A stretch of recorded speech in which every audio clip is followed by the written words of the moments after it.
వ్యాప్తంగా జరుగుతున్న ప్రతి అంశాన్ని కూడా వైఆర్ టీవీ మీకు ఎప్పటికప్పుడు కూడా నీతి నిజాయితీతో కూడిన వాస్తవాలను మాత్రమే తెలియజేసే ప్రయత్నం చేస్తుంది. రైట్, తెలంగాణ రాష్ట్ర వ్యాప్తంగా జరుగుతున్న ఒక అంశం చాలా రకాలుగా కూడా చాలా మందిని నెటిజన్లందరినీ కూడా ఆశ్చర్యపడుతున్న విషయం మీ అందరికీ తెలిసిన విషయమే. నెటిజన్లందరూ కూడా విరుచుకుపడుతున్న అంశం ఏంటి? ఎందుకు తెలంగాణ రాష్ట్ర వ్యాప్తంగా ఈ చర్చ కొనసాగింది? ఈ చర్చ కొనసాగడానికి ప్రధానమైన మూలాలు ఏంటి? ఈ రాష్ట్రం యొక్క అధికారుల పనితీరు ఎట్లా ఉంది, అదేవిధంగా మంత్రుల పనితీరు ఎట్లుంది? నిజానికి వాస్తవ కోణాల్లోకి వెళ్తే దిమ్మ తిరిగే వాస్తవాలను మీ ముందుంచే ప్రయత్నం అయితే నేను చేయబోతున్నాను. మీరందరూ కూడా ఆలోచించవచ్చు, తెలంగాణ రాష్ట్ర వ్యాప్తంగా వర్షాలు కొడుతున్నాయి, వర్షాల వల్ల ప్రముఖంగా జరిగే నష్టం ఏంటి, ఇక్కడ రాజకీయ వ్యవస్థ ఏంటి, ఇప్పుడు పట్టించుకోవాల్సింది ప్రజలను కదా అని చాలామంది అడుగుతారు. వాస్తవమే, ఎవరిని పట్టించుకోవాలనేది నేను విషయం చెప్పిన తర్వాత మీరు డిసైడ్ గారి. సో ఈ వీడియోను ప్రతి ఒక్కరూ షేర్ చేయండి అన్న. మీకు ఉన్న గ్రూపులలో ప్రతి ఒక్కరికి రాష్ట్ర ముఖ్యమంత్రి యనుమల రేవంత్ రెడ్డికి ఈ వీడియో చేరాలి. ప్రధానంగా కూడా ఈరోజు నేను చెప్పే అంశం అదే. ఎందుకంటే రాష్ట్ర వ్యాప్తంగా జరుగుతున్న కొన్ని అంశాలను చూస్తే రాష్ట్ర ప్రభుత్వం ఉందా లేదా, మంత్రులు అకస్మాత్తుగా పర్యటనలకు హాజరాని అయినా మొత్తానికి ఈ చెడగొట్టు వానలతో హైడ్రా అనే ఒక పంచాయతీ పక్కకు పోయింది, రుణమాఫీ పక్కకు పోయిందనే బాధ ఒకవైపు, ఇంకొకటి వరదలతోని పూర్తి స్థాయిలో కూడా స్తంభించిన రవాణా వ్యవస్థ స్తంభించడం ఒక విషయం అయితే, ఏకంగా కూడా ఇల్లులన్నీ పూర్తి స్థాయిలో నీళ్ళల్లో కూరుకుపోయిన పరిస్థితి మరోవైపు. ఏం జరిగింది, ఏం కథ అనేది ఒక్కసారి మనం చూద్దాం. ఇప్పుడు ఇగో ఇక్కడ మీరు చూస్తున్నారు కదా, మొత్తానికి అష్ట దిగ్బంధనమే అనుకోవచ్చు. తెలంగాణ రాష్ట్ర వ్యాప్తంగా కూడా జరుగుతున్న ఈ అంశాలను మీరు చూడొచ్చు. ఏమేం జరిగింది, ఏమేం కథ ఒక్కసారి ఇక్కడ చూద్దాం. ఇగో ఇక్కడ చూడండి, సూర్యాపేట జిల్లా అరవపల్లి కేజీబీవి నుంచి విద్యార్థులను బయటికి తీసుకొస్తున్న అధికారులు ఇది. దాని తర్వాత దీని కిందనే చూసిల్లా, మహబూబాబాద్ జిల్లా సిరోలు మండలంలో వృద్ధురాల్ని తరలిస్తున్న దృశ్యాలు. ఇది అయిపోయిందా? ఇది వరద నీటిలో చిక్కుకుపోయిన ఖమ్మం ప్రధాన రహదారి, పలు కాలనీలు. ఇది ఖమ్మంకు సంబంధించి పట్టణం అండి. ఏ విధంగా చిక్కుకుపోయింది, ఏంటి పరిస్థితి అనేది చూసిరు. దీని తర్వాత మహబూబాబాద్ జిల్లా కే సముద్రంలో వరద ఉధృతికి కొట్టుపోయిన రైల్వే ట్రాక్. దీన్ని ఇప్పుడు పునరుద్ధరణ ప్రస్తుతం అయితే కొనసాగుతుంది. రైట్, ఇక దీంతో పాటు తండ్రి మోతిలాల్తో అశ్విని, వరదలో కొట్టుకుపోయిన తండ్రి కూతుర్లు యువ శాస్త్రవేత్త అశ్విని మృతదేహ లభ్యం. భారీ వర్షాలకు 13 మందికి పైగా దుర్మరణం, ఇంకా ఆచూకీ దొరకని మరో 10 మంది. వేలాది మూగజీవాలు మృత్యువాత అంటూ కూడా ఇంకొక అంశాన్ని కూడా చూసిరు. అయితే నేనేమంటున్నానంటే, భారీ వర్షాలు కురుస్తున్నది వాస్తవం, వర్షాలు అనేక చోట్ల వస్తున్నది వాస్తవం, మీరు ఎటువైపు చూసిన వర్షం భారీగా విస్తారంగా కొడుతున్నది వాస్తవం. నదులన్నీ కూడా ఉప్పొంగుతున్న పరిస్థితి మనం చూస్తున్నాం. కొన్ని చోట్ల చేపల వేటకు వెళ్తున్న పరిస్థితి, మరికొన్ని చోట్ల సాహసమే నేను ఏంది అంటే ఈ సృష్టికే మూలం అనుకున్నట్టుగా కొంతమంది అది దాదాపుగా 10 ఫీట్లు 5 ఫీట్లు 2 ఫీట్లు 4 ఫీట్లలో ఎత్తున నీళ్లు వెళ్తూ ఉంటే కూడా ఆటోలు బండ్లు రకరకాలుగా వెళ్తున్న పరిస్థితి కనబడుతుంది. అప్రమత్తంగా ఉంటే ప్రాణాల మీదకి తెస్తుంది అనేది వాస్తవం. అన్నీ తెలిసినా కూడా మూర్ఖత్వంగా ఆలోచిస్తే మనం ఏం చేస్తాం, ఏమీ చేయలేని పరిస్థితి. ఇంకొక పరిస్థితి ఏంటంటే, పాపం చాలా బాధాకరమైన విషయం, మన తెలంగాణ బిడ్డకు సంబంధించి యువ శాస్త్రవేత్తను మనమైతే కోల్పోయాం. ఇది చాలా బాధాకరమైన సంఘటన అని చెప్పవచ్చు. దానికి సంబంధించి కూడా మనం చూడొచ్చు. ఇక ఒక్కసారి మీరు ఇక్కడ చూడండి, జలఖడ్గం రికార్డు వర్షాలతో అల్లకల్లోలం, విరుచుకుపడిన వాన, ముంచెత్తిన వరద, రాష్ట్రమంతా అతలాకుతం, జల విలయంతో ఖమ్మం విలవిల, సహాయక చర్యల్లో సర్కార్ తాత్సారం. ఒక్కసారి చూడొచ్చు, జల దిగ్బంధంలో పల్లెలు కాలనీలు ఇళ్లలోకి నీరు. ఇది ఖమ్మానికి సంబంధించింది. చెరువులకు గన్లు, నీట మిలిగిన పంట పొలాలు, మున్నేరు మహా ఉగ్ర రూపం, ముంపులో పరివాహకం, ఆకేరు వరద ఉధృతికి నీట మునిగిన రాకాసి తండా. దాంతోపాటు ప్రభుత్వం హై అలర్ట్, కలెక్టరేట్లలో కంట్రోల్ రూమ్లో సహాయక చర్యలపై సమీక్షించిన ముఖ్యమంత్రి రేవంత్. రాష్ట్రంలో వరద నష్టంపై ఫోన్ చేసిన ప్రధాని మోదీ. మరో 24 గంటలు భారీ వర్షాలు, రెడ్ అలర్ట్ జారీ. నేడు విద్యా సంస్థలకు సెలవు. భారీ వర్షాలకు రాష్ట్రం అతలాకుతలమైంది, జనజీవనం అస్తవ్యస్తమైంది. వాగులు చెరువులు పొంగి పొర్లడంతో ఊళ్ళు కాలనీలు నీట మునిగాయి. రోడ్ల కోతకు గురవ్వగా రైల్వే ట్రాకులు కొట్టుకుపోయాయి. ఇక రాష్ట్రమంతా వర్ష బీభత్సం నెలకొనగా ఖమ్మం జిల్లా మాత్రం జల విలయంతో విలవిలలాడింది. ఇండ్లపైకి ఎక్కి ప్రజలు సహాయం కోసం అర్థించడం కనిపించింది. 2500 మందిని సురక్షిత ప్రాంతాలకు తరలించినట్లుగా ప్రభుత్వం చెప్తున్నప్పటికీ క్షేత్రస్థాయిలో సహాయక చర్యలు తీవ్రత అంతగా కనిపించలేదు. సర్కార్ వైఫల్యంపై పలు చోట్ల ప్రజలు తీవ్ర స్థాయిలో కూడా విరుచుకుపడుతున్న పరిస్థితి కనబడుతుంది. ఇక్కడ ఏం జరుగుతున్నది ఒక్కసారి మీరు చూడాలి. ఇక్కడ జరుగుతున్న ఎపిసోడ్ ఏంటి ఒక్కసారి వాళ్ళను మీరు చాలా క్లారిటీగా చూడొచ్చు. పక్కన వర్షాలకు సంబంధించి ఏం జరుగుతున్నది, అక్కడ వాళ్ళు ఏం చేస్తున్నారు అనేది యావత్తు తెలంగాణ బిడ్డలందరికీ కూడా పడుతుంది. ఖమ్మంలో ఆదివారం రాస్తోరోక చేస్తున్న వరద ముంపు బాధితులు, సాయంత్రం పరామర్శకు వచ్చిన తుమ్మలను నిలదీస్తున్న ప్రజలు అంటూ కూడా చెప్పిన పరిస్థితి కనబడుతుంది. అయితే దీనికి సంబంధించి ఒక వీడియోను దొరకబెట్టే ప్రయత్నం అయితే చేసినా జర అది కనబడలే, దొరుకుతలేదు. మీకు కాదు అంటే ఎవరికైనా నేను చెప్తున్నా, మంత్రులకు సంబంధించి అవసరం ఉన్నది అన్నప్పుడు వాళ్ళకు మాత్రం పూర్తి స్థాయిలో హెలికాప్టర్లు ఎట్లొచ్చినాయి దాని గురించి చర్చ పెడితే ఇప్పుడు CM down down, CM down down, Tummala go back, Tummala go back ఈ నినాదం ఖమ్మం జిల్లా వ్యాప్తంగా కూడా పూర్తి స్థాయిలో అట్టుడికింది. సర్కార్ వైఫల్యంపై రోడ్డెక్కిన వరద బాధితులు 4 గంటల్లోపే కేసీఆర్ హెలికాప్టర్ పంపిండు. జిల్లాలో 3 మంత్రులు ఉన్నారు. ఏమైంది? ఉదయం నుంచి నీళ్లలో ఉన్నా పట్టించుకోరా? మంత్రులు రాజీనామా చేయాలి. ఖమ్మం వాసులు పరామర్శకు వచ్చిన మంత్రుల తుమ్మలకు వెనుదిరిగి వెళ్ళిపో. ఖమ్మంలో పలుచోట్ల భారీ వరద నీరు, ధర్నాలు చేస్తున్న అక్కడి ప్రాంత బిడ్డలు అంటూ కూడా చూడొచ్చు. ఒకసారి ఇక్కడ చూద్దాం మనం. సీఎం డౌన్ డౌన్, రేవంత్ వెంటనే రాజీనామా చేయాలి. ఖమ్మం జిల్లాకు చెందిన 3 మంత్రులు వెంటనే పదవులకు రాజీనామా చేయాలి. తుమ్మల నాగేశ్వరరావు ఎక్కడున్నా వెంటనే ఇక్కడికి రావాలి. పొంగులేటన్న అక్క అంటూ తిరిగావు కదా, ఇప్పుడు ఎక్కడున్నావు? వెంటనే ఇక్కడికి రావాలి అంటూ ఖమ్మం నగర ప్రజలు ఆందోళన చేపట్టారు. ఆదివారం ఖమ్మం నగరంలోని పూర్తి స్థాయిలో ప్రకాష్ నగర్ వద్ద స్థానికులు పూర్తి స్థాయిలో ఆందోళన చేస్తున్న పరిస్థితి కనబడింది. ఇప్పుడు ఒక మాట మాట్లాడాలి నేను. ఏమయ్యా మంత్రులకు, మీరు ఉదయం నుండి భారీ వర్షాలు కురిసినప్పుడు కంట్రోల్ రూమ్లు ఏర్పాటు చేసినప్పుడు రాష్ట్ర వ్యాప్తంగా జరుగుతున్న సంఘటనలు చూసినప్పుడు మీరు ఏం చేయాలి? పలానా ఖమ్మం జిల్లా కలెక్టరేట్కు ఫోన్ చేసి 2 హెలికాప్టర్లను పెట్టాలి.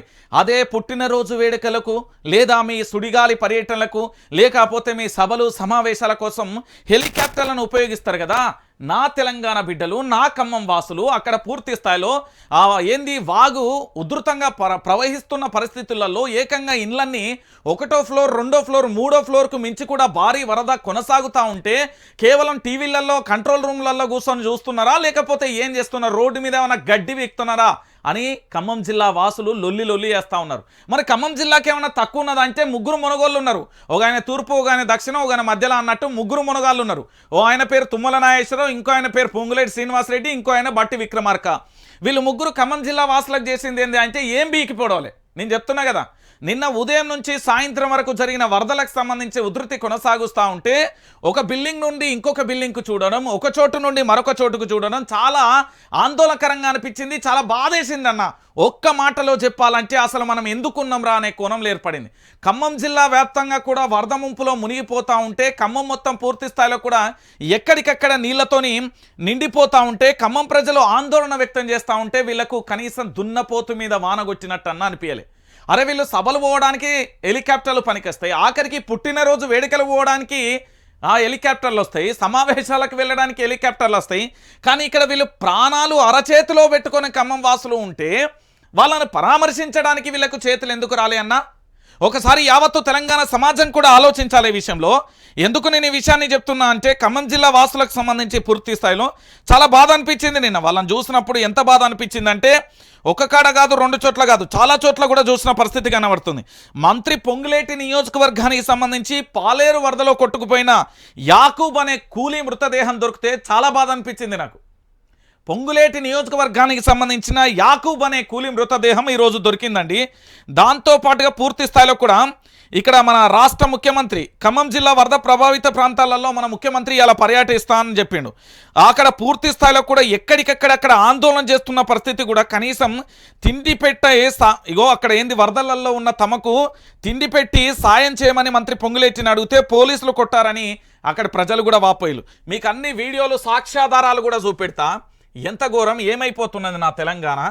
వరదత్త కూడా పట్టించుకోరా? ఇంత ఘోరమా, ఇంత అన్యాయమా, ఇంత ఘోరమా? ఖమ్మం జిల్లాకు సంబంధించి చూస్తే మీరు ఎంత ఘోరం అంటే ఆలోచించాల్సిన పరిస్థితి కనబడుతుంది. తెలంగాణ ప్రాంత బిడ్డలారా ఎంత ఘోరం అండి ఇది. తెలంగాణ ప్రాంత బిడ్డలందరూ కూడా దయచేసి ఆలోచించాలి. ఖమ్మం జిల్లాకు సంబంధించిన వరదలను చూస్తే అసలు కన్నీళ్లు పెట్టుకోవాల్సిన పరిస్థితి ఏర్పడుతుంది. నిజంగా కూడా చాలా బాధాకరమైన విషయం ఇది. ఎందుకు నేను ఈ విషయాన్ని చెప్తున్నా అంటే ఖమ్మంలో 3 మంత్రులు ఉంటారు. 3 మంత్రులు ఏం చేస్తారా అంటే కనీసం అక్కడి ప్రజలను కూడా ఉదయం నుంచి పట్టించుకోరు. మళ్ళీ సాయంత్రం మన తుమ్మల బయలుదేరుతారు. ఇక పొంగులేట్ అయితే ఆచూకీ లేని పరిస్థితి. ఆయన సాయంత్రం పొద్దుగాల మెల్లిగా అక్క, చెల్లె, అన్న, తమ్ముడు నేనున్నా, నేను చేస్తా, నా ట్రస్ట్ ఉన్నది, అన్ని ఉన్నది, అది ఉన్నది, ఇది ఉన్నది అని చెప్పిండు. ఇక ఆయన కనవల్లి అని చెప్తున్న పరిస్థితి కనబడుతుంది. ఒక్కసారి ఖమ్మం ప్రజలకు సంబంధించి మనం చూసే ప్రయత్నం చేద్దాం. అసలు ఏం జరుగుతున్నది, ఏం కథ అనేది ఒక్కొక్క విషయాన్ని కూడా మీకు చెప్పే ప్రయత్నం చేస్తా. ఒక్కసారి మీరు ఖమ్మం జిల్లా ప్రాంత బిడ్డలందరూ కూడా దయచేసి వాళ్ళ కోసం చుట్టుపక్కల ఉన్న అంటే జిల్లా గ్రామాలకు సంబంధించిన ప్రజలందరూ కూడా పూర్తి స్థాయిలో కూడా మీరు ఏంది అంటే వాళ్ళకి సాయం చేయండి. మీ దగ్గరలో ఉన్న వారికి తిండి కూడా లేని పరిస్థితి కనబడుతుంది. వాళ్ళందరికీ సాయం చేసే ప్రయత్నం అయితే చేయండి దయచేసి. ఎందుకు చెప్తున్నా అంటే ఖమ్మం జిల్లాలో పరిస్థితి ఎంత దారుణంగా దయనీయంగా ఉంది అంటే ఇగో మీకు చూపెడుతున్నారు ఎంత ఘోరమైన పరిస్థితి అంటే ఇది. ఒకసారి చూడు రీడా ఇగో వీళ్ళు ఏమంటున్నారో ఒక్కసారి మీరు ఎన్నుర్రి. ఇన్న తర్వాత నాకు చెప్పుర్రి. ఎందుకు అంటే వీళ్ళు అనే పరిస్థితి ఏమున్నది, వాళ్ళు ఏమంటున్నారు, వాళ్ళు పూర్తిగా కూడా వాళ్ళు కనీసం పొంగులేటి శ్రీనివాసరెడ్డి వస్తాయి అక్కడ వరదలల్లా తమకు తిండి పెట్టమని అడిగిరు. ఒక్కసారి మీరు వినాలి. ఇక్కడ వీళ్ళు ఏమంటున్నారో ఒక్కసారి విన్న తర్వాత మనం మాట్లాడుకుందాం. వినండి. సార్ మేము చెప్పాము కదా, మినిస్టర్ గారి కోసం ధర్నా చేశాము. అక్కడ సిఏ గారు కానీ ఎస్ఐ గారు కానీ మా వరద బాధితులను కొద్దిగా బెదిరియడం జరిగింది, వాళ్ళని కొట్టడం కూడా జరిగింది. లాస్ట్ మినిస్టర్ గారు కూడా వచ్చారు. వచ్చిన తర్వాత చెప్పాము మా సమస్య. నిన్న గవర్నమెంట్ అధికారులను కూడా ఎంపీడీఓ గారిని ఎంఆర్ఓ గారిని వాళ్ళందరికీ ఫోన్ చేసాం భోజనాల కోసం, ఎవరు కూడా స్పందించలేదు. తర్వాత బోర్డులు పంపిస్తామని చెప్పేసి బోర్డులు కూడా పంపించలేదు. వరద దగ్గర రాత్రి 10 గంటలకు సీనన్న ఎవరు లేని టైంలో వచ్చారు.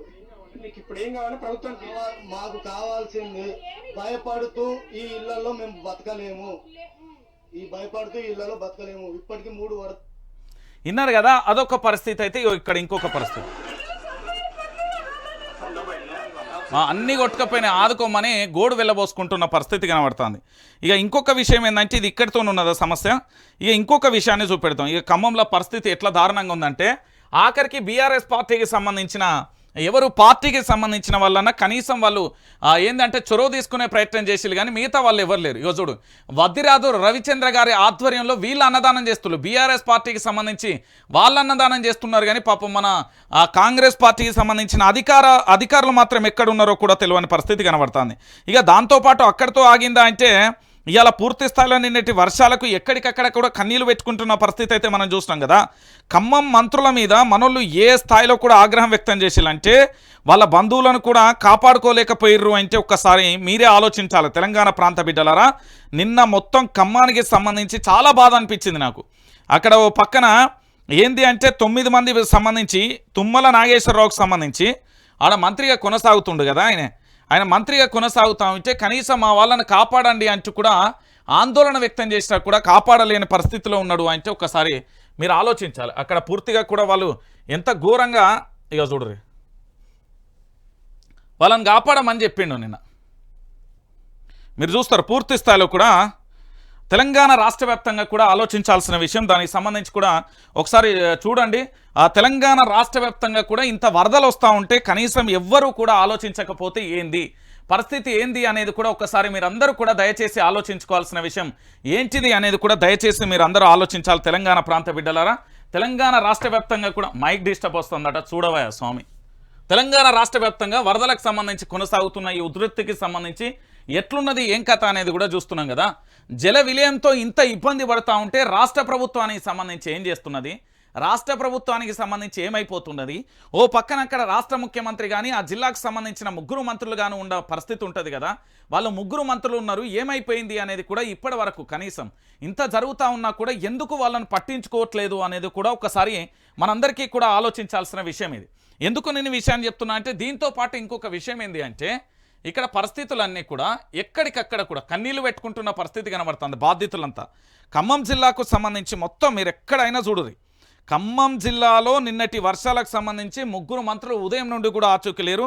ఆఖరికి బీఆర్ఎస్ పార్టీకి సంబంధించిన వాళ్ళు అక్కడికి వచ్చిన పరిస్థితి కనబడుతుంది. ఇక ఇంతకంటే దారుణమైన విషయం ఇంకొకటి లేదు అనే విషయాన్ని కూడా మనం గుర్తుపెట్టుకోవాల్సిన విషయం అయితే కనబడుతుంది. ఇక దాంతోపాటు రాష్ట్ర వ్యాప్తంగా కూడా నిన్న జరిగిన ఈ సంఘటనలు చూసాం. సో ఇంకొక విషయం ఏంటంటే ఇక్కడ మీకు కనబడుతున్నది కేవలం ఖమ్మం జిల్లా ఒకటే కాదు, తెలంగాణ రాష్ట్ర వ్యాప్తంగా కూడా ఇంత జరుగుతూ ఉంటే రాష్ట్రానికి సంబంధించిన 5-6 ముఖ్యమంత్రి అయినా కావచ్చు, మంత్రులైనా కావచ్చు, వాళ్ళు సభలు సమావేశాలు జరిగినప్పుడు వాళ్ళకి హెలికాప్టర్లు వస్తాయి. కానీ నా బిడ్డలు వరదలలో చిక్కుకుంటే మాత్రం హెలికాప్టర్లు రావు. ఉదయం నుంచి వరదను టీవీలలో వీక్షిస్తుంటారు, కంట్రోల్ రూమ్లలో వీక్షిస్తూ అంటారు. ఆడికి హెలికాప్టర్లను పంపించే సోయి లేదా, వాళ్ళకి తిండి పెట్టే సోయి లేదా? ఆఫీసర్గా ఉన్నప్పుడు ఒక మంత్రి 3 మంత్రులు అండి ఖమ్మం జిల్లానికి, ఒక్క మంత్రి కూడా కాదు 3 మంత్రులు ఏం చేస్తున్నారు? రోడ్డు మీద గడ్డి వీక్తున్నారా, కోడిగుడ్డు మీద ఈకలు వీక్తున్నారా? అరే ఖమ్మం జిల్లా ప్రజలు మొత్తం రోడ్ల మీదకి వచ్చేదాకా చూసుకుంటారండి వీళ్ళు. వాళ్ళు ఎంత ఎంత అవస్థ పడుతున్నారు, ఏం కథ అనేది మీరు అందరూ కూడా దయచేసి ఆలోచించాలి. తెలంగాణ రాష్ట్ర వ్యాప్తంగా ఇంత జరుగుతూ ఉంటే ఖమ్మం జిల్లాకు సంబంధించి పట్టించుకున్న దారి ఏమైనా ఉన్నదా? మొత్తానికి ఆందోళన వ్యక్తం చేస్తున్న పరిస్థితి కనబడుతుంది. మొత్తం నిండా మునిగిపోయింది. ఇగో చూడురి, మున్నేరు వరద బీభత్సం, నీళ్లలో కాలనీలు, ప్రాణభయంతో జనం బెంబేలు. ప్రభుత్వం సహాయక చర్యలపై తీవ్ర ఆగ్రహం. జిల్లాలో 3 మినిస్టర్లున్న వేస్ట్ అంటున్న జనం ఉన్నారా లేరా అన్నది కూడా అర్థం కావట్లేదు. పేరుకే 3 మంత్రులు బచ్చి, తుమ్మల, పొంగులేటిపై మండిపాటు. వరదలలో చిక్కుకున్న కుటుంబం దేవుడే కాపాడాలని వేడుకున్న పొంగులేటి, తుమ్మలను గేరావ్ చేసిన ప్రకాష్ నగర్ వాసులు అంట. అరే దేవుడు కాపాడుడేంది? రాష్ట్ర ప్రభుత్వం ఉందా లేదా? ఇడ తెలంగాణ రాష్ట్ర ప్రభుత్వం ఉంది, దానికి ఒక మంత్రి ఉన్నాడు, తెలంగాణ భారతదేశంలో ప్రధాని ఉన్నాడు, వాళ్ళకు ఫోన్ చేయొచ్చు, ఎన్డీఆర్ఎఫ్ సిబ్బంది ఉంటారు, ఇతరత్ర సిబ్బంది ఉంటారు, వాళ్ళను ఎమర్జెన్సీకి విపత్తు నిర్వహణకు సంబంధించిన వాళ్ళు చాలామంది ఉంటారు, వాళ్ళు వెంటనే రియాక్ట్ అవుతారు. అక్కడికి సంబంధించి సహాయక చర్యలకు రంగం సిద్ధం చేయాల్సింది పోయి దేవుడే కాపాడాలంటే నేనేం మాట్లాడాలి? ఇక మీరే చెప్పురు. దేవుడే కాపాడాలనడం ఎంత సిగ్గుచేటండి. ఒకసారి మీరు అందరూ కూడా ఆలోచించండి. ఇక్కడ ఒక్కరు కాదు, ఇద్దరు కాదు, 3 మంత్రులున్నా ఒక్కరూ రాలే. వేస్ట్. కాళ్ళు మొక్కిన పాపానికి ఒక్కరూ రాలేదు. ఖమ్మం ప్రజల మనోగతం ఇది. వరుణుడి బీభత్సంతో తల్లడిల్లుతున్న ఖమ్మం వాసులు తమను ఆదుకునే వారి కోసం ఎదురు చూస్తున్నారు. చుట్టూ నీళ్లతో భయంగా గడుపుతున్నారు. ఓ పక్క మున్నేరు ఉధృత ప్రవాహాన్ని జనం బెంబేలెత్తుతుంటే, మరో పక్కన సహాయక చర్యలు అందడం లేదని రోడ్లపైకి వచ్చి నిరసనలు తెలిపారు మరికొందరు. మంత్రుల ఇలాకాలో ఇప్పటికే ఒక మహిళ మృతి చెందగా మరో 2 కొట్టుకుపోయారు. ఏమీ చెయ్యలేని నిస్సాయ స్థితిలో ఉన్నామని దేవుడే కాపాడాలని మంత్రి పొంగులేటి శ్రీనివాసరెడ్డి అనడం ఖమ్మం జిల్లా పరిస్థితికి అద్దం పడుతున్న పరిస్థితి కనబడుతుంది. వరద ఉధృతి కొనసాగుతూ ఉంటే ఎన్డీఆర్ఎఫ్ సిబ్బంది కానీ వాళ్ళకి ఆహారాన్ని మనం ఎట్లా అందించాలి, వారిని మనం ఏ విధంగా కాపాడుకోవాలి, ఎట్లా చూసుకోవాలి అనే పరిస్థితిలో మనం ఉండాలి. కానీ దేవుడే కాపాడాలి, గాల్లో దీపం పెట్టి దేవుడు ఆయన చూకుంటాడా అండి? మనం సహాయక చర్యలు చేయాల్సింది పోయి పూర్తి స్థాయిలో దేవుడే కాపాడాలంటే ఏంది ఇది? వానలు ఆగలే, తిప్పలు తప్పలే. మరో 24 గంటల పాటు హై అలర్ట్. స్తంభించిన జనజీవనం. హైదరాబాద్ విజయవాడ మధ్య రాకపోకలు బంద్. ఎక్కడికెక్కడ నిలిచిన వాహనాలు, కొట్టుకుపోయిన రైల్వే ట్రాకులు, పలు రైళ్లు రద్దు చేస్తున్న రైల్వే శాఖ. బిక్కుబిక్కుమంటున్న లోతట్టు ప్రాంతాల ప్రజలు. సాగర్ ఎడమ కాలువకు గండి. అధికారులు సెలవు పెట్టద్దు. రాష్ట్ర వ్యాప్తంగా వరదలపై మోదీ, అమిత్ షా ఆరా. విద్యా సంస్థలకు నేడు సెలవులు. ఆకాశానికి చిల్లు పడిందా అన్నట్టుగా నాన్ స్టాప్ గా వర్షాలు కురుస్తున్నాయి. జిల్లాలలో వాగులు వంకలు పొంగి పొరలేస్తున్నాయి. ఎడతెరిపి లేని వానలతో జనజీవనం స్తంభించింది. రైల్వే ట్రాకులు కొట్టుకుపోవడంతో రైళ్ల రాకపోకలకు తీవ్ర అంతరాయం ఏర్పడింది. రైల్వే శాఖ దాదాపు 80 రైళ్లను రద్దు చేసింది. వరదలలో చిక్కుకున్న వారిని రక్షించడానికి పోలీసు అధికార యంత్రాంగం తీవ్రంగా ప్రయత్నిస్తుంది. వరద ప్రభావిత ప్రాంతాలలో విద్యా సంస్థలకు సెలవు ప్రకటించింది ప్రభుత్వం. లోతట్టు ప్రాంతాలు ప్రజల్ని, అధికారులను అప్రమత్తం చేస్తున్నారు. అత్యవసరమైతే తప్ప బయటకు రావద్దంటూ కూడా హెచ్చరిస్తున్న పరిస్థితి పడుతుంది. మొత్తానికి తెలంగాణ రాష్ట్ర వ్యాప్తంగా జరుగుతున్న పరిస్థితి ఏంటంటే, ఏ వైపు చూసినా కూడా వరదలతోని ఉధృతి ఉన్న పరిస్థితి కనబడుతుంది. ఎక్కడ చూసినా కూడా ఒకటే కనబడుతుంది. మన బుల్డోజర్ సీఎం గారు, మన మినిస్టర్ ఏది గుంపు మేస్త్రి గారు ఎక్కడ ఉన్నారు అనేదే పెద్ద ప్రశ్న. నిన్న కేవలం మీ అందరికీ గుర్తుందో లేదో, ఇదే తెలంగాణ రాష్ట్ర ముఖ్యమంత్రి తొలి ముఖ్యమంత్రి కల్వకుంట్ల చంద్రశేఖరరావు ముఖ్యమంత్రిగా ఉన్నప్పుడు కేవలం వర్షాలు వస్తే 4 గంటల్లోపే హెలికాప్టర్ పంపిండు కేసీఆర్. నాకు చాలా బాగా గుర్తుంది. గత ప్రభుత్వంలో 4 గంటల్లోపే హెలికాప్టర్ ఖమ్మానికి చేరింది. 24 గంటలు అవుతుంది. ఏం చేస్తున్నారు ఈ మంత్రులు? మళ్ళీ ఒకరు డిప్యూటీ సీఎం, ఆయన రెవెన్యూ, ఆయన వ్యవసాయ. ఏం చేస్తున్నాయి ఇవన్నీ? What nonsense? ఏం జరుగుతుంది ఈ తెలంగాణ? ఒకసారి ఆలోచించాలి. గత 10 సంవత్సరాల్లో కల్వకుంట్ల చంద్రశేఖరరావుకు సంబంధించి పూర్తి స్థాయిలో పరిపాలనలో ఇంత ఏంది అలర్ట్ జరగగానే, వర్షాలు కొడుతున్నాయని తెలవగానే 4 గంటలలో పూర్తి స్థాయిలో హెలికాప్టర్ వెళ్ళినప్పుడు ఇప్పుడు ఎందుకు వెళ్ళలేకపోయింది అనేది నా ప్రధానమైన ప్రశ్న. ఇగో ఇక్కడ వీళ్ళు కూడా రాసుకొచ్చారు. నమస్తే తెలంగాణ కూడా రాసుకొచ్చింది. ఇక చూడుర్రి, మీకు కావాలంటే సాక్ష్యాన్ని కూడా చూపెడుతున్నా. గతంలో 4 గంటలలో హెలికాప్టర్ పంపించిండు కేసీఆర్. ఇగో ఈ పదాన్ని చూడుర్రి. మరి ఈరోజు కాంగ్రెస్ ప్రభుత్వమే కదా, వాళ్ళ పెద్దన్ననే కదా మోడీ, ఇంకో పక్కన వాళ్ళ దోస్తే కదా, వాళ్ళ గురువు గారే కదా అధికారంలో ఉన్నది. 4 గంటలల్లో కేసీఆర్ హెలికాప్టర్ పంపితే ఇప్పుడు వీళ్ళకేమైంది అనే విషయం కూడా తెలంగాణ ప్రాంత బిడ్డలు ఆలోచించుకుంటారు. వర్షానికి సంబంధించి ఇంత జరుగుతూ ఉంటే ఎందుకు పట్టించుకోలేదు అనే విషయం కూడా తెలంగాణ ప్రాంత బిడ్డలకు చెప్పాల్సిన బాధ్యత రాష్ట్ర ప్రభుత్వం మీద ఉంది. దాంతోపాటు చాలామంది పూర్తి స్థాయిలో వాళ్ళు, కొంతమంది పోలీస్ అధికారులు కానీ, కొంతమంది అధికారులు కానీ చాలా శ్రమిస్తున్నారు. అద్భుతం, అది మహా అద్భుతం, వాళ్ళని శభాషందం. కానీ తిండి కోసం అక్కడ లొల్లైతున్నది. మీకు తెలుసో లేదో, ఖమ్మం వ్యాప్తంగా జరుగుతున్న పరిస్థితులు ఏంటి అంటే, అన్నం కోసం లొల్లి పెట్టుకుంటున్న పరిస్థితి కనబడుతుంది. ఎక్కడికక్కడ కూడా బువ్వ కోసం కూడా, ఆకలి కోసం. అంటే అన్నం పెట్టమని వాళ్ళు కన్నీళ్లు పెట్టుకుంటున్న పరిస్థితి కనబడుతుంది. ఎందుకంటే రాష్ట్ర వ్యాప్తంగా జరిగే పరిస్థితులు ఇవే కాబట్టి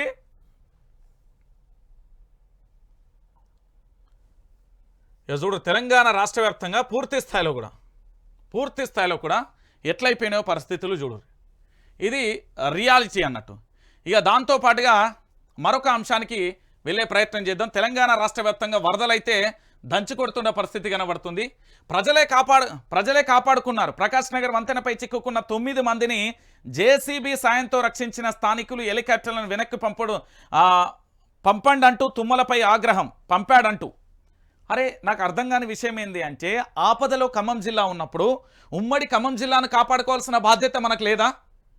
3 మినిస్టర్లు ఉంటారాడా. ఒక ఆయన equal to CM, deputy CM equal to CM, ఇంకొక ఆయన మంత్రి పొంగులేటి శ్రీనివాసరెడ్డి, తుమ్మల 3 ఉంటారండి. హెలికాప్టర్లను వెనక్కి పంపాడంటూ తుమ్మలపై ఆగ్రహం వ్యక్తం చేసిరండి. అరే కాపాడాల్సింది ఎవరి ప్రాణాలు? ఖమ్మం జిల్లా ప్రజలు, ఖమ్మం జిల్లా వాళ్ళ యొక్క దోస్తులో చుట్టపల్లో ఆ జిల్లా ప్రజలు వాళ్ళే కాపాడుకున్నారు. మంత్రులు కాపాడలే, అధికారులు కాపాడలే, ఎవ్వడు కాపాడలే. నేను చెప్తున్నా కదా, వాళ్ళ ప్రాణాలు వాళ్ళే కాపాడుకున్నారు జేసీబీ సాయంతో. అక్కడ వరద ఉధృతి చూడడానికి వెళ్ళిన వాళ్ళు 9 మంది అక్కడ చిక్కుకుంటే వాళ్ళే కాపాడుకున్నారు. ఎటువంటి సాయం అందకపోవడంతో స్థానికులు తీవ్రమైన ఆందోళన వ్యక్తం చేశారు. ఇక చూడు, ఇక ఇంకో వైపు ఇంకో విషయాన్ని చూడండి. వరుకుతున్న హైదరాబాద్, పలు కాలనీలు జలమయం, రోడ్లపైకి నీళ్లు రావడంతో ట్రాఫిక్ జామ్. మరో 2 రోజుల వర్షాలు. అలర్ట్ అయిన జీహెచ్ఎంసీ కమిషనర్ అమ్రపాలి కీలక ఆదేశాలు. ఎవరు బయటికి రావద్దు, సమస్యలపై కంట్రోల్ రూమ్ అంటూ కూడా చెప్పిన పరిస్థితి కనబడుతుంది. ఇక మీరు ఆలోచించాల్సిన విషయం ఏంటంటే ఇది చాలా బాధాకరమైన విషయం. ఇప్పుడు హైదరాబాద్లో ఒక చిన్న అంశం జరిగింది, దానికి సంబంధించి మీకు చూపెట్టే ప్రయత్నం. నిన్న వానలు వచ్చినాయి కదా, మనకు మనసు అనేది ఒకటి ఉంటుంది కదా, మనకు మానవత్వం అనేది ఇవన్నీ ఉంటాయి కదా, పూర్తి స్థాయిలో మనందరికీ తెలుసు కదా. ఇక్కడ జరుగుతూ ఉంటే నిన్న ఒక బాధాకరమైన సంఘటన చోటు చేసుకుంది. హైదరాబాద్ గడ్డ మీద ఒక ఆయన ఆఫీసర్ అట, ఆయన ఎట్లా అంటే ఎంత ఘోరంగా స్పందించిండో ఒకసారి చూపెడతా. తెలంగాణ ప్రాంత బిడ్డలారా, హైదరాబాద్లో భారీ వర్షాలు, ఓకే, హైదరాబాద్లో వానలు కొడుతున్నాయి, అధికారులు అలర్ట్ చేసిర్రు, అదంతా కూడా మనం చూసిన పరిస్థితి కనబడ్డది. ఎక్కడికక్కడ ఎట్లున్నది ఏం కథ అనేది కూడా మనం చూసే ప్రయత్నం చేస్తున్నాం. నిన్న ఎక్కడికక్కడ కూడా ఓకే, మొత్తానికి హైదరాబాద్లో కాదు మొత్తం రాష్ట్ర వ్యాప్తంగా కూడా వానలు కొడుతున్న పరిస్థితి కనబడుతుంది. ఇంకో పక్కన చూడొచ్చు, ఇగో అవిశ్రాంత యోధులు.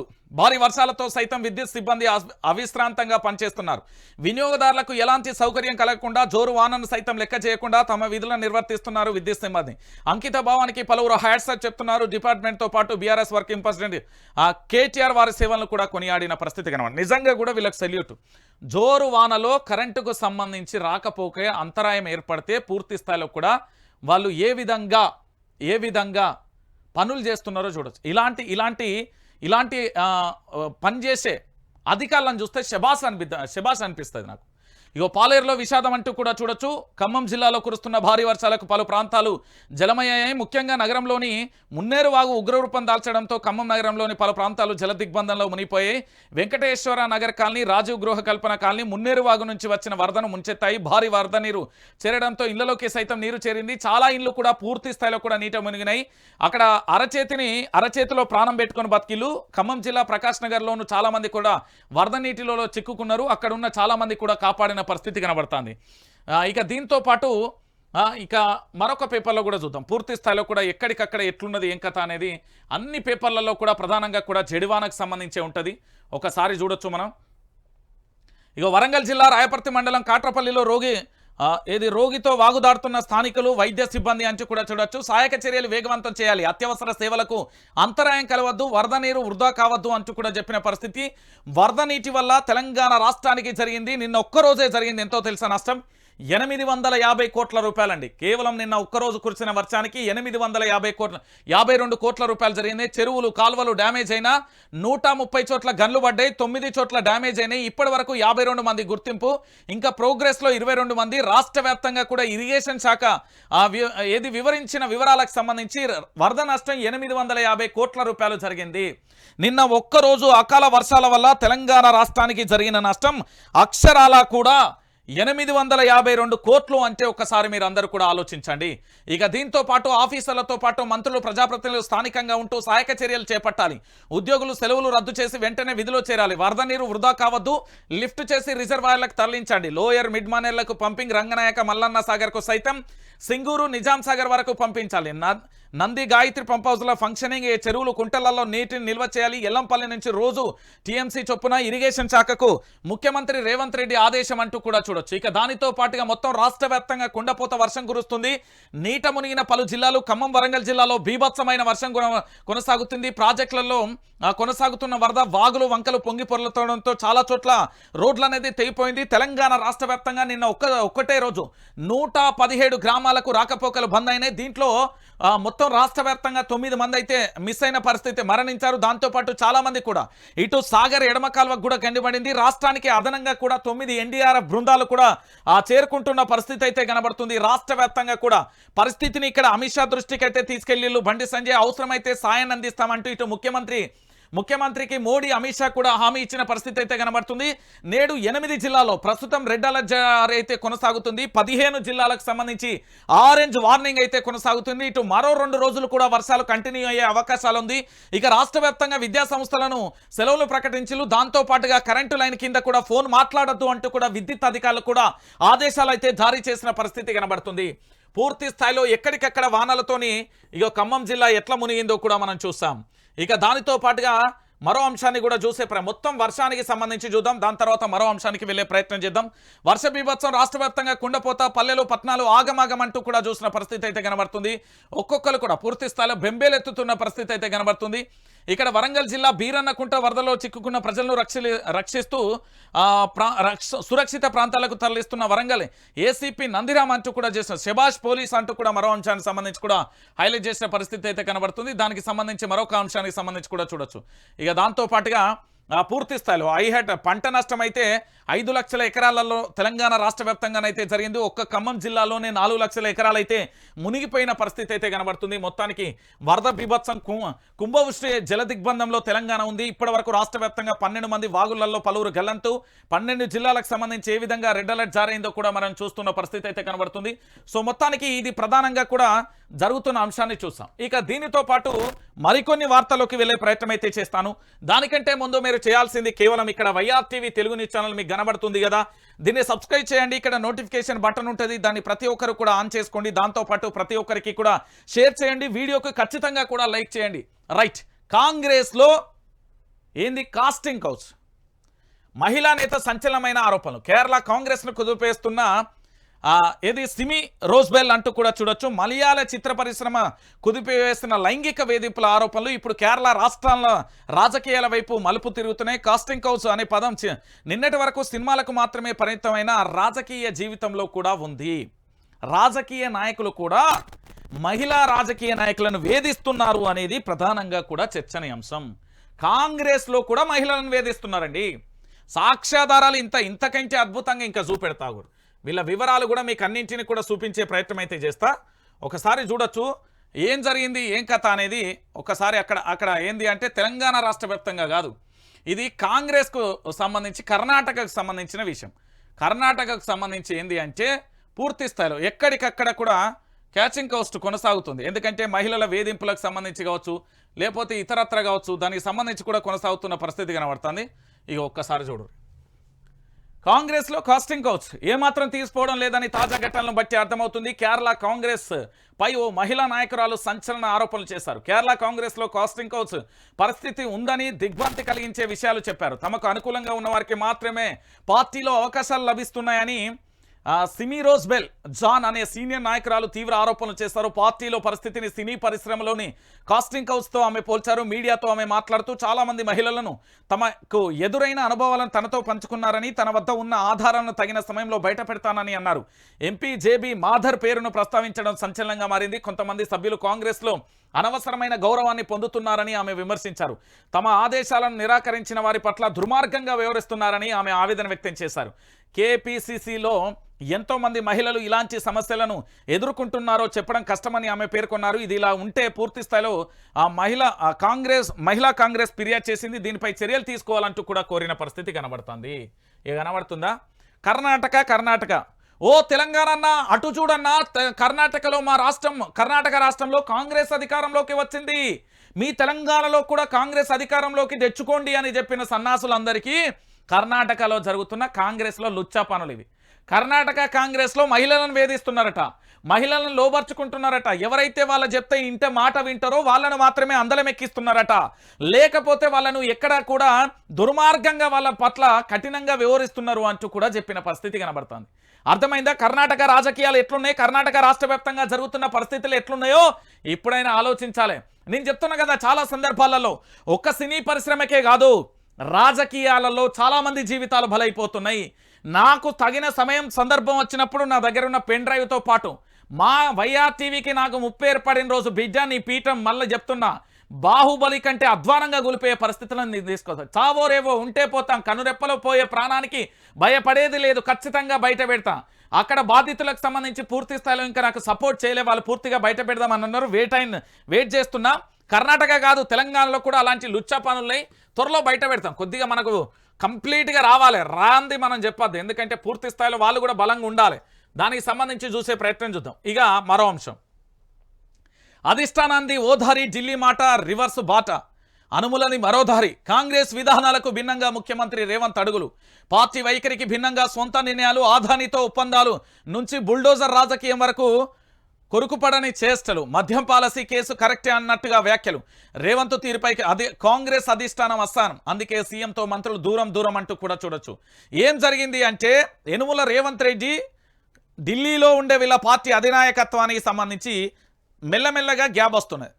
నాకున్న సమాచారానికి ప్రకారం అంటే మనం పూర్తి స్థాయిలో 2023లో కాంగ్రెస్ పార్టీ అధికారంలోకి వచ్చిన తర్వాత జరిగిన సంఘటనలు, యథార్థమైన విషయాలను కూడా మనం చూసాం.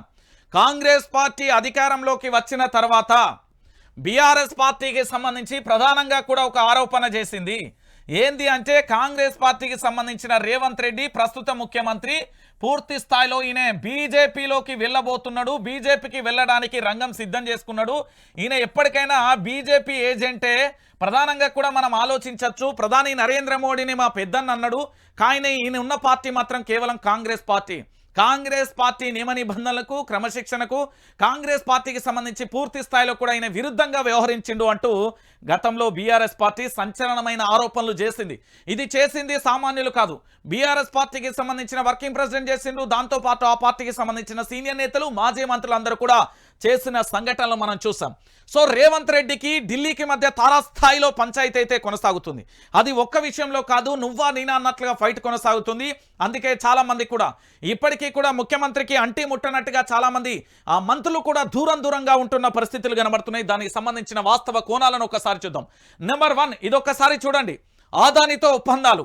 ఆదాని మీద సెంట్రల్లో రాహుల్ గాంధీ పోరాటం చేస్తూ ఉంటే రాష్ట్ర స్థాయిలో, ఓవైపు జాతీయ స్థాయిలో ఆదానిపై పార్టీ యుద్ధం చేస్తుంటే కాంగ్రెస్ సీఎం అయి ఉండి రేవంత్ ఒప్పందాలు చేసుకోవడం ఢిల్లీకి మింగుడు పడడం లేదు. మీరు గతంలో కూడా చూశారు, ఏది విదేశీ పర్యటనకు వెళ్ళినప్పుడు 2023లో డిసెంబర్లో అధికారంలోకి రాగానే ఈయన చేసిన బహుకార్యం ఏంది అంటే, వీళ్ళ యొక్క నాయకుడేమో జాతీయ స్థాయిలో ఆదాని మీద యుద్ధం ప్రకటిస్తాడు, ఈయననేమో అదే ఆదానితోనే ఒప్పందం చేసుకొని వస్తాడు. ఇక్కడ నెంబర్ 1, ఢిల్లీకి రేవంత్ రెడ్డికి ఏ విధంగా చెడిపోయింది అని చెప్పడానికి, మింగుడు వర్తలేదు అని చెప్పడానికి ఇది ఒక ప్రధానమైన కారణంగా చూడొచ్చు. ఇది నెంబర్ 1, రేవంత్ రెడ్డి చేసిన బ్లండర్ మిస్టేక్. ఇక నెంబర్ 2, బడే బాయ్ చోటే బాయ్. ఇక బడే బాయ్తో దోస్తాను, ప్రత్యర్థి మోడీని బడే బాయ్ అని పిలవడంతో అవసరానికి మించి సఖ్యత నేర్పడం కూడా అధిష్టానానికి అసహనానికి గురి చేసింది. ఏమని అంటే, ప్రధాని నరేంద్ర మోడీ తెలంగాణ రాష్ట్రానికి వచ్చినప్పుడు మా పెద్దన్న లాంటి వాడు తెలంగాణ రాష్ట్రాన్ని కూడా చూస్తాడు అంటూ కూడా ముఖ్యమంత్రి యనుమల రేవంత్ రెడ్డి చెప్పిన సంఘటన. ఇక మూడో విషయం, న్యాయ వ్యవస్థపై నోటి దుసురుకు సంబంధించి న్యాయ వ్యవస్థ నిర్ణయాలను రాజకీయంతో ముడిపెట్టి రేవంత్ తరచూ చేస్తున్న వ్యాఖ్యలు కాంగ్రెస్ అధిష్టానానికి చిర్రెత్తిపోతున్నాయి. నేను చాలా సందర్భాలలో చెప్పిన, ఏమని అంటే, నిజాయితీ అనేది నిలకడ మీద అదే తెలుస్తుంది, మనం తొందరపడాల్సిన అవసరం లేదు. ఇప్పుడు వైఆర్టీ మీద కేసులు పెట్టినప్పుడు న్యాయస్థానం ఉంటుంది, సుప్రీంకోర్టు ఉంటుంది, ఎక్కడికైనా పోతాం. ఆఖరికి మన సొంత రాజ్యాంగం కూడా ఒకటి ఉంటుంది, మన సొంత బలగం కూడా ఒకటి ఉంటుంది. రాజ్యాంగం పనిచేయనప్పుడు అప్పుడు మన రాజ్యాంగం పనిచేస్తుంది. ఇక్కడ తెలంగాణలో కూడా చాలామంది ప్రజలకు నేను చెప్పే అంశం ఏంది అంటే, తెలంగాణ రాష్ట్ర వ్యాప్తంగా కూడా రేవంత్ రెడ్డి పరిపాలన నేను మొదట్లో డిసెంబర్లోనే ఫ్రీ బస్సు పెట్టినప్పుడే ఇక్కడ మా తెలంగాణ ప్రాంత బిడ్డల మీద నువ్వు నెలకు ఎన్ని వందల కోట్ల భారం వేస్తున్నావు. అరే ఇది పరిపాలన కాదురా నాయన, ముఖ్యమంత్రి పరిపాలన కాదు, ఇది గుంపు మేస్త్రి పరిపాలన కాదు, ఒక అసమర్థమైన సగం ఆఫ్ నాలెడ్జ్ వాళ్ళకి తెలిసిన పరిపాలన తెలంగాణ కొనసాగుతుంది. ఇది ప్రజాస్వామ్యగా తెలంగాణ కాదు, ఇది గొడ్డలపెట్టిగా తెలంగాణకు మారుతుంది అని ఆ రోజే చెప్పినా ఈ రోజు చెప్తున్నా. ఇప్పుడు మొత్తానికి మూడో అంశం న్యాయస్థానం మీద. ఇక నాలుగోది బుల్డోజర్ రాజకీయం. ఏంది, ఓవైపు బుల్డోజర్ రాజకీయాలను కాంగ్రెస్ పార్టీ జాతీయ నాయకత్వం తప్పుపడతా ఉన్నది. హైడ్రో పేరిట ఇక్కడ బుల్డోజర్ను సీఎం నడుపుతున్నారు అంటూ కూడా చెప్పిన పరిస్థితి. ఇదే విషయాన్ని ప్రియాంక గాంధీ బల్లగుద్దినట్టుగా ఏంది బుల్డోజర్ రాజకీయాన్ని తీవ్ర స్థాయిలో కూడా వ్యతిరేకించింది ప్రియాంక గాంధీ. మీ అందరికీ తెలిసిన విషయమే. ఇక ఐదో విషయం ఏంటంటే మీ అందరికీ తెలిసిన విషయమే మద్యం కేసు తప్పని కాంగ్రెస్ చెప్తున్నది. ఈ విషయంలో కేజ్రీవాల్కు అండగా నిలబడుతున్నది. అదే కేసు ఒప్పన్నట్టుగా కవితదే తప్పన్నట్టుగా రేవంత్ ఆరోపణలు చేస్తున్న పరిస్థితి కనబడుతుంది. ఢిల్లీలో జరిగిన మద్యానికి సంబంధించిన కుంభకోణం ఏదైతే ఉన్నదో అది పూర్తి స్థాయిలో అదొక చెత్త కేసు, అదొక వరస్ట్ కేసు అని మన గత ముఖ్యమంత్రి కేసీఆర్ చెప్పిండు. దాంతోపాటు ఢిల్లీ ముఖ్యమంత్రిగా ఉన్న అరవింద్ కేజ్రీవాల్, ఆ పార్టీకి సంబంధించిన డిప్యూటీ సీఎం మనీష్ సిసోడియా చాలామంది కూడా ఏమని చెప్పిళ్ళు అంటే ఢిల్లీ పీఠాన్ని భారతీయ జనతా పార్టీ దక్కించుకోవడానికి చేస్తున్న కుట్రలలో మేము బలైపోతున్నాం. మా ఢిల్లీ ప్రజలు మాకు పూర్తి స్థాయిలో మద్దతు తెలపాలి, ఈ దేశ ప్రజలు కూడా మాకు మద్దతు తెలపాలి. ఎందుకంటే ఢిల్లీ తర్వాత పంజాబ్లో అధికారంలోకి వచ్చాం, ఆ తర్వాత అనేక రాష్ట్రాలలో విస్తరించాల్సిన ఆమ్ ఆద్మీ పార్టీని గొడ్డలు పెట్టులా నరికేస్తున్నాడు కాబట్టి పూర్తి స్థాయిలో మమ్మల్ని ఎక్కడికక్కడ అడ్డుకట్ట వేస్తున్నది భారతీయ జనతా పార్టీ అని చెప్తే, అదే సమయంలో కాంగ్రెస్ పార్టీకి సంబంధించిన నాయకత్వం ఇదే అరవింద్ కేజ్రీవాల్కు మద్దతు తెలిపింది. అది లిక్కర్ స్కామ్ అనేది 100 కోట్ల స్కామ్, కానీ ఒక్క రూపాయిని కూడా రికవరీ చేయలేకపోయింది, ఒక్క రూపాయిని కూడా చూపించలేకపోయింది. మరి ఇలాంటి అంశాలకు సంబంధించి మాట్లాడినప్పుడు రేవంత్ రెడ్డి ఏ విధంగా మాట్లాడాలి, తాను పూర్తి స్థాయిలో కూడా మాట్లాడే విషయాలను చాలా జాగ్రత్తగా కూడా మాట్లాడాల్సిన అవసరం ఉంటుంది కదా. కానీ అట్లా మాట్లాడిన పరిస్థితి ఎక్కడా కూడా లేని పరిస్థితి కనబడుతుంది. ఎందుకు అంటే ఇక్కడ చూద్దాం అసలు విషయం ఏంది, ఏం కథ అనేది. ఇక్కడ చాలా ఇక చూడుర్రి ఏంది అంటే ఓవైపు ఢిల్లీలో కటిఫ్, మరోవైపు అనుభవాలేమి, ఇంకోవైపు సహకరించిన మంత్రులు, ఫలితంగా రాష్ట్రంలో పాలన గాడి తప్పిందనే భావంలో ప్రజలలో మొదలవుతున్నది. దీంతో తాను టఫ్ సీఎం అని నిరూపించుకునేందుకు రేవంత్ రెడ్డి ప్రయత్నిస్తున్నట్లుగా తెలంగాణ విశ్లేషకులు భావిస్తున్నారు. ఈ క్రమంలో తీసుకుంటున్న హైడ్రా తీసుకుంటున్న హైడ్రా ఏర్పాటు వంటి బూమ్రాంగ్ అవుతుందని పార్టీలో చర్చ జరుగుతుంది. తన స్వభావానికి విరుద్ధంగా ఎంతో ఓపికగా ప్రయత్నాలు చేస్తున్నా అధిష్టానం ప్రసన్నం కావడం లేదు. సొంత పార్టీలోనే తన స్థానానికి ఎసరు పెట్టే నేతలపైన రేవంత్ దృష్టి పెట్టినట్లుగా రాజకీయ విశ్లేషకులు చెప్పుకుంటున్నారు. కొందరితో కాంప్రమైజ్ అవుతుంటే మరికొందరిని ఇబ్బంది పెట్టే ప్రయత్నం చేస్తున్నారని ప్రధానంగా కూడా ఆరోపిస్తున్నారు. నేను చాలా సందర్భాలలో చెప్పిన రేవంత్ రెడ్డికి సంబంధించి ఆయన ఎట్లుంటాడు, ఆయన స్వభావం ఏంది, ఆయన ఏం చేయగలుగుతాడు, రేవంత్ రెడ్డికి సంబంధించి ఆయన చేసే విషయం ఏంది అనేది నేను గతంలో చెప్పినా ఇప్పుడు చెప్తున్నా. రేవంత్ రెడ్డికి సంబంధించి ప్రధానంగా కూడా మీరు ఆలోచించాల్సిన విషయం ఏంది అంటే యనుమల రేవంత్ రెడ్డి ఒకరి ఎదుగుదలను ఎట్టి పరిస్థితులలో సహకరించడు. తాను తొక్కుకుంటూ వచ్చినా అని చెప్పింది సారే, నేను కాదు. రేవంత్ రెడ్డి గతంలో మాట్లాడిన వీడియోలన్నీ కూడా భద్రంగా దాచిన. ఎందుకంటే మళ్ళీ మీడియా వక్రీకరించింది, మీడియా మీద నిందేద్దామంటే కుదరదు. ఇది జర్నలిజం, రంజిత్ జర్నలిజం మామూలుగా ఉండదు దీంతో. ఇది ఒక విషయం. ఇక దీనితో పాటుగా ఏంది, ఇక ఒక్కసారి చూడుర్రి ఢిల్లీ మద్యం విధానం పేరుతో తెర మీదకి వచ్చిన కుంభకోణం మొత్తం బీజేపీ చేసిన కుట్ర అని కాంగ్రెస్ మొదటి నుండి వాదిస్తున్నది. పార్లమెంట్లోనూ గట్టిగా పోరాడుతున్నది. కానీ ఇందుకు విరుద్ధంగా రేవంత్ రెడ్డి ఢిల్లీ మద్యం విధానంలో ఎమ్మెల్సీ కవితపై, కేసీఆర్పై తీవ్ర వ్యాఖ్యలు చేయడాన్ని అధిష్టానం తప్పుపడుతున్నట్లుగా తెలుస్తుంది. ఇక్కడ కాంగ్రెస్ పార్టీ జాతీయ స్థాయిలో, నేను మళ్ళీ చెప్తున్నా, తీవ్ర స్థాయిలో కూడా మండిపడుతున్న విషయాన్ని మనం చూస్తున్నాం. ఢిల్లీ కాంగ్రెస్ పూర్తి స్థాయిలో మద్యం విషయంలో పూర్తిగా కూడా అరవింద్ కేజ్రీవాల్ అండదండలుగా ఉన్న పరిస్థితి మనం చూసాం. రెండోది సుప్రీంకోర్టు వ్యాఖ్యలు కానీ, బడేబాయ్ చోటేబాయ్ కానీ, బుల్డోజర్ రాజకీయాలు కానీ ఇవన్నీ కూడా మనం చూస్తూ వస్తున్నాం. ఇక తెలంగాణలో ఉన్న మంత్రుల పరిస్థితి ఏంది, మంత్రులు ముఖ్యమంత్రికి ఎక్కడ గ్యాప్ వచ్చింది, ఈ మంత్రులకు ముఖ్యమంత్రికి గ్యాప్ రావడానికి ప్రధానమైన కారణాలు ఏంటి? ఓ పక్కన పొంగులేటి శ్రీనివాసరెడ్డిని బలిపశువు చేయబోతున్నారా, ఇంకో పక్కన డిప్యూటీ సీఎంగా ప్రస్తుతం కొనసాగుతున్న బట్టి విక్రమార్కను ఏ విధంగా హైలైట్ చేస్తున్నారు, దానితో పాటుగా రకరకాలుగా జరుగుతున్న చర్చలను కూడా ఒక్కసారి మనం లోతుగా విశ్లేషిద్దాం. ఏంటి అనేది ఒక్కసారి చూడండి. సీఎం పదవి రేవంత్ రెడ్డికి అప్పగించినప్పటి నుండి పలువురు మంత్రులు ఆయనకు సహకరించడం లేదన్నది బహిరంగ రహస్యం. తమకే తెలియకుండా తమ శాఖల పరిధిలో పాలసీల నిర్ణయాలు జరిగిపోతుండడం కొందరు మంత్రులు గుర్రుగా ఉన్నట్లుగా గుసగుసలుగా వినబడ్డ పరిస్థితి కనబడుతుంది. ప్రతిపక్షాలకు అవకాశం ఇవ్వద్దనే ఉద్దేశంతో పూర్తి స్థాయిలో కూడా బయట కలిసిపోయినప్పటికీ కనిపిస్తున్నా కూడా విభేదాలు కొనసాగుతున్నాయి అనేది కూడా మనం చూస్తున్నాం. సచివాలయ వర్గాలు కూడా చెప్తున్న పరిస్థితి కనబడుతుంది. దీంతో పాటు ఇక్కడ ఒకసారి మీరందరూ కూడా ఆలోచించండి.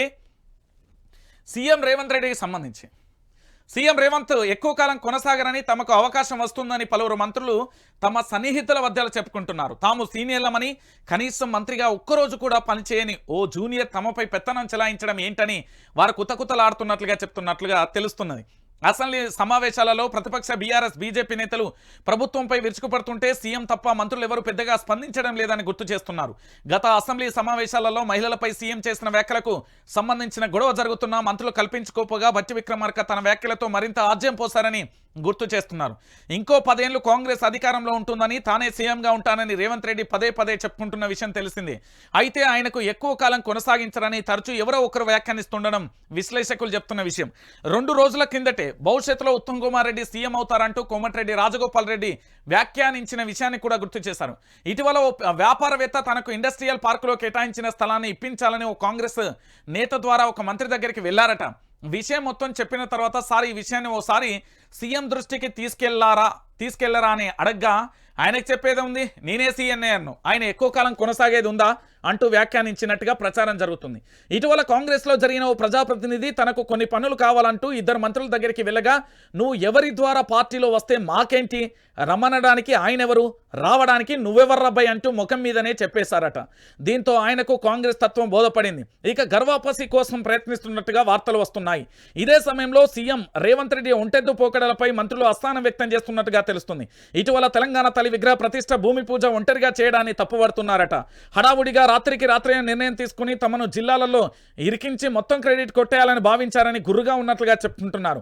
మరోవైపు ఓ సీనియర్ శాఖ తప్ప మిగతా శాఖలని బిల్లులని జనవరి వరకు పెండింగ్లో పెట్టాలని మౌఖిక ఆదేశాలు జారీ అయినట్లుగా తెలిపారు. దీంతో ఒకరికి 2 వెసులుబాటు ఇవ్వడం ఏంటని మిగతా మంత్రులు అసంతృప్తి కూడా వ్యక్తం చేసిన పరిస్థితి కనబడుతుంది. సో మొత్తానికి ఇక్కడ జరిగే విషయం ఏంది అంటే, నేను గతంలో కూడా చెప్పిన, రేవంత్ రెడ్డి విషయంలో ప్రభుత్వం తప్పు 100కు 100% ఉన్నది. యనుమల రేవంత్ రెడ్డి అనేటైనా ఒంటెత్తు పోకడలతోనే నిర్ణయం తీసుకోవడం కాదురా నాయనా. నేను చాలా సందర్భాలలో రేవంత్ రెడ్డిని హెచ్చరించిన, చెప్తే ఆయన ఏం చేసిందంటే పాపం రంజిత్ నా ప్రభుత్వాన్ని ఎక్కుబానం పెట్టి AK-47 లెక్క గాల్తుండు అనుకున్నాడు. కానీ నీ ప్రభుత్వం తప్పుదారి పోతుంది, తెచ్చిన ప్రభుత్వాన్ని ఎవడు గూలగొట్టాడు, నువ్వే గూలు చేసుకుంటున్నావు, జాగ్రత్త అని చెప్పిన. అయితే ఇక్కడ విషయం ఏంది అంటే మీకు చాలా క్లారిటీగా చెప్తా, ఇక తెలంగాణ భాషలే చెప్తా.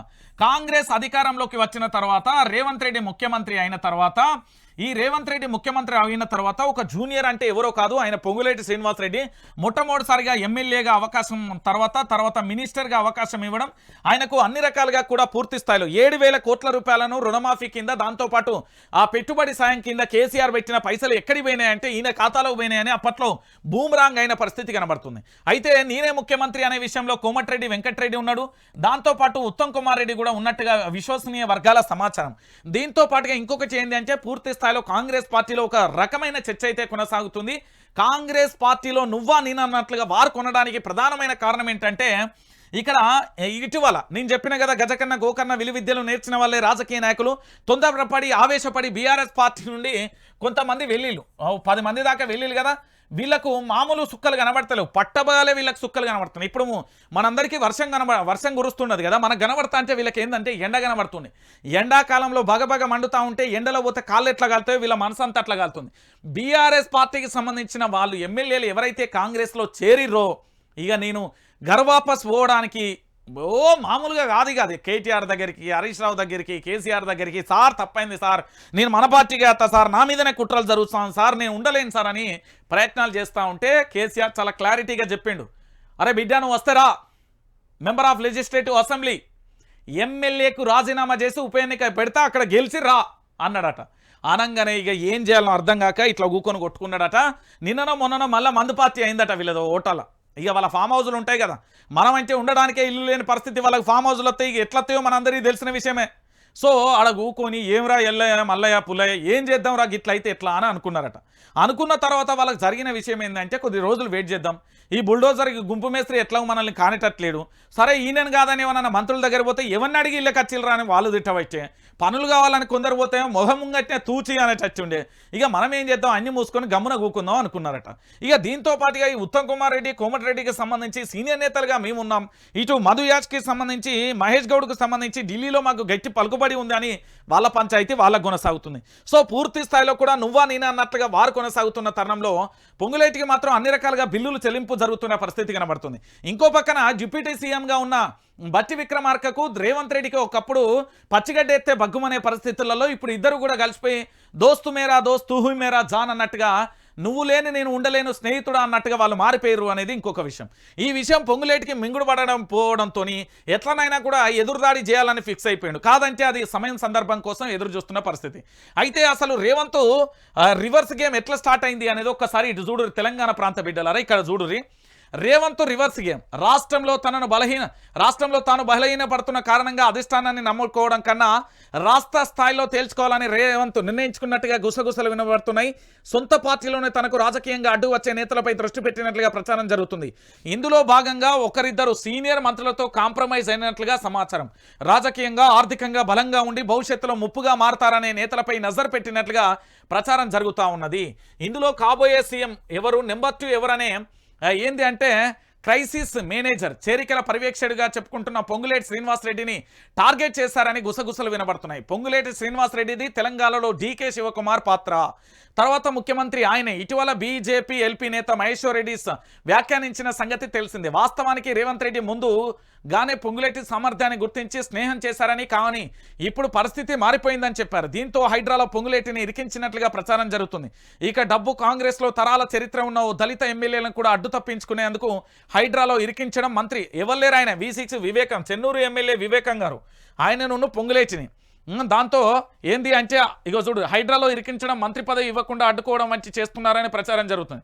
చెరువులపై ఆక్రమణ నిర్మాణంలో మా ప్రభుత్వంలో భాగస్వామ్యులకు చెందినవి కూడా కూల్చేస్తా అని సీఎం చెప్పడం దానికి ఉదాహరణ అంటూ కూడా చెప్పిన పరిస్థితి కనబడతాను. నేను చెప్పలే రేవంత్ రెడ్డికి సంబంధించి. అయితే వీళ్ళందరూ ఏమనుకుంటారంటే రాజీనామా చేసి రేవంత్ రెడ్డికి గుడ్ బై చెప్దామని అనుకుంటున్నారట. రేవంత్ రెడ్డికి సంబంధించిన ఇంకొక విషయం ఏంటి అంటే ఢిల్లీలో ఆదాని మీద లొల్లైతే స్టేట్లో ఆదానితో ఒప్పందాలు ఎంతైనాయి. ఆదానికి వ్యతిరేకంగా కాంగ్రెస్ పార్టీ రాహుల్ గాంధీకి పార్లమెంట్లో బయట పోరాటం చేస్తున్నారు. కానీ సీఎం రేవంత్ రెడ్డి ఏకంగా ఆదాని సంస్థతో 12,000 కోట్ల పైగా ఒప్పందాలు చేసుకోవడం, రాష్ట్రంలోకి రెడ్ కార్పెట్ వేసి ఆహ్వానిస్తూ పాత బస్తీలలో బిల్లులు వసూలు చేసే ప్రాజెక్టు అప్పగించడంతో రాహుల్ గాంధీకి నొచ్చుకున్నట్లుగా కూడా తెలిసిన పరిస్థితి కనబడుతుంది. అంటే మొత్తానికి ఎపిసోడ్ పూర్తి స్థాయిలో ఎక్కడికే మారిపోయింది, ఏం కథ అనేది కూడా చూస్తున్న పరిస్థితి కనబడుతుంది. అంటే సో మొత్తానికి బీఆర్ఎస్ పార్టీకి భవిష్యత్తులో ఇక్కడ రాజ్యాంగం ప్రకారం పగ్గాలు అప్పగించే అవకాశాలు ఉన్నాయి. తెలంగాణలో కూడా ఉప ఎన్నికలు వచ్చే అవకాశాలు ఉన్నాయి. ఎట్లా ఉప ఎన్నికలు వస్తాయి అనేది కూడా చెప్తా. ఇక్కడ ఒకసారి మీరు అందరూ కూడా ఆలోచించాలి. బీఆర్ఎస్ పార్టీ నుండి కొంతమంది ఎవరు ఎమ్మెల్యేలు కాంగ్రెస్ పార్టీ వీళ్ళు. ఇప్పుడు వీళ్ళు ఎట్లా కాంగ్రెస్ పార్టీలు ఉంటారా అంటే బీఆర్ఎస్ పార్టీ నుండి కాంగ్రెస్లోకి వచ్చిన ఎమ్మెల్యేలు ఉండే అవకాశాలు లేదు.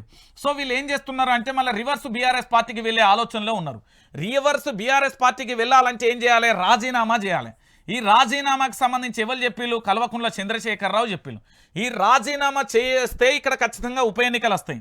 ఉప ఎన్నికలు వస్తే ఇప్పుడున్న పరిస్థితులలో పూర్తి స్థాయిలో కూడా తెలంగాణ రాష్ట్ర వ్యాప్తంగా కాంగ్రెస్ పార్టీకి సంబంధించిన ముఖ్యమంత్రితో సహా ఎవరు నిలుస్తున్నా తుక్కుగా ఓడగొడతారు జనాలు. మామూలు పగ ఆవేశంతో లేదు. ఉద్యమ నేత కల్వకుంట్ల చంద్రశేఖరరావు భారీ వ్యూహంతో వస్తున్నాడు. ఆ వ్యూహాన్ని ఎవరు కూడా పసిగట్టలేరు అనే విషయాన్ని కూడా గుర్తుపెట్టుకోవాలి. అంటే ఇప్పుడు రేవంత్ రెడ్డి చేస్తున్న తప్పులేంటి, ఆదానితో చర్చ కావచ్చు, దాంతో ఏది సుప్రీంకోర్టు వ్యాఖ్యల విషయంలో కావచ్చు, ప్రధాని మోదీతో దోస్తానం కావచ్చు, బుల్డోజర్ రాజకీయాలు అంటే హైడ్రా లాంటివి కావచ్చు, దాంతోపాటుగా సహకరించిన మంత్రులు అంటే పొంగులేటి మీద రాతలు రాయించడం, గతంలో ఉత్తమ్ కుమార్ రెడ్డి మీద రాతలు రాయించడం, ఇవన్నీ కూడా ఎపిసోడ్లో అన్నీ గుర్తుపెట్టుకొని భవిష్యత్తులో తీవ్రమైన పరిణామాల కోసం ఎదురు చూస్తున్న పరిస్థితి కనబడుతుంది. సో పూర్తి స్థాయిలో కూడా రేవంత్ రెడ్డికి సంబంధించి చాలామంది ఎమ్మెల్యేలు కూడా గుడ్ బై చెప్పే ఆలోచనలో ఉన్నారట. సమయం సందర్భం కోసం ఎదురు చూస్తున్నారు. పొంగులేటి కూడా పార్టీ మారిన ఆశ్చర్యం లేదనే విషయాన్ని కూడా మనం గుర్తుపెట్టుకోవాల్సిన అవసరం ఎంతైనా ఉంది. పొంగులేటికి సంబంధించి పూర్తి స్థాయిలో కూడా తాను కూడా పార్టీ మారబోతున్నాడు అనే ఒక సంకేతం కూడా వస్తున్న పరిస్థితి అయితే కనబడుతుంది. సో ఏం జరుగుతుంది, ఎట్లుంటుంది అనేది కూడా మనం వేచి చూడాల్సిన పరిస్థితి కనబడుతుంది. ఇక దాంతోపాటుగా ఏంటి అనేది ఇంకొక అంశం చూద్దాం. ఇది మీ అందరికీ టైటిల్ అర్థమైంది కదా. ఇంకో అంశానికి సంబంధించి స్థానిక ఎన్నికలు ఇప్పట్లో లేనట్టే, వచ్చే ఏడాది తొలి త్రైమాసికలో ఎన్నికలు, రైతు భరోసా కూడా ఇచ్చాకే వెళ్ళే యోచన, లేదంటే రైతులు ఆగ్రహం తప్పదని భయం, క్షేత్రస్థాయి నుండి ప్రతికూల నివేదికలు. ఒకసారి చదువుదాం ఏందో. రాష్ట్రంలో స్థానిక సంస్థల ఎన్నికలు ఇప్పట్లో లేనట్టేనని అధికార కాంగ్రెస్ పార్టీ వర్గాలు చెప్తున్నాయి. కాంగ్రెస్ ప్రభుత్వంపై ప్రస్తుతం రైతులు తీవ్ర వ్యతిరేకతతో ఉన్నారు. ఈ సమయంలో ఎన్నికలకు వెళ్తే అంతే సంగతులని, రుణమాఫీ, రైతు భరోసా నిధులు జమ చేశాకే ఎన్నికలకు వెళ్లాలని పార్టీలో సీనియర్లు పలువురు ఎమ్మెల్యేలకు సూచించినట్లుగా తెలుస్తుంది. వాస్తవంగా రైతు రుణమాఫీ మీద కాంగ్రెస్ పార్టీ ఎన్నో ఆశలు, నమ్మకం పెట్టుకుంది. దీనికి విపరీతమైన ప్రచారం చేయడంతో పాటు సంబరాలు కూడా నిర్వహించారు. కానీ క్షేత్రస్థాయిలో మాత్రం సీన్ రివర్స్ అయింది. అరోకొర రుణమాఫీపై రైతులు ఎక్కడికక్కడ కాంగ్రెస్ నేతలను, అధికారులను నిలదీస్తున్నారు. నిరసనలు కూడా తెలుపుతున్నారు. ఒకే దఫాలో 2 లక్షల రుణమాఫీ చేస్తామని చెప్పి 40% మంది రైతులకు మాత్రమే చేస్తారని, మిగిలిన 60% మంది రైతులకు చేయలేదని లొల్లి. అయితే ఇక్కడ వాస్తవం ఏంది అంటే, తెలంగాణ ప్రాంత బిడ్డలరా ఒక నిజం చెప్పాలి. ఇక్కడ జరిగే విషయం ఏంది అంటే, తెలంగాణ రాష్ట్ర వ్యాప్తంగా స్థానిక సంస్థలు అయితే 49,500 కోట్లు కావాలి. మొత్తం తెలంగాణలో ఉన్న రైతులకు రుణమాఫీ అనేది జరగాలి అంటే, రుణమాఫీ జరగాలంటే పూర్తి స్థాయిలో తెలంగాణ రైతాంగానికి కావాల్సిన నిధులు ఎంత అంటే ఇగో ఇంత. ముఖ్యమంత్రి గారు యనుమల రేవంత్ రెడ్డి గారు ఒక సంవత్సరం కడుపు మార్చుకుంటే చాలు 40,000 కోట్లు అయితే రుణమాఫీ జరుగుతుందని చెప్పిండు. దాని తర్వాత చెప్పిన విషయం ఏంటంటే, కేబినెట్ 31,000 కోట్లకు చేసింది. దీన్ని అసెంబ్లీలో 26,000 బడ్జెట్ చేసిలు. ఇప్పుడు 17,933 కోట్లను ఇక్కడితో ఆపేసులు. ఇది రాష్ట్ర వ్యాప్తంగా 49,500 కోట్లు కావాల్సింది 17,933కు మాత్రమే సరిపోయింది. నెంబర్ 1. ఇక నెంబర్ 2కు సంబంధించి చూద్దాం.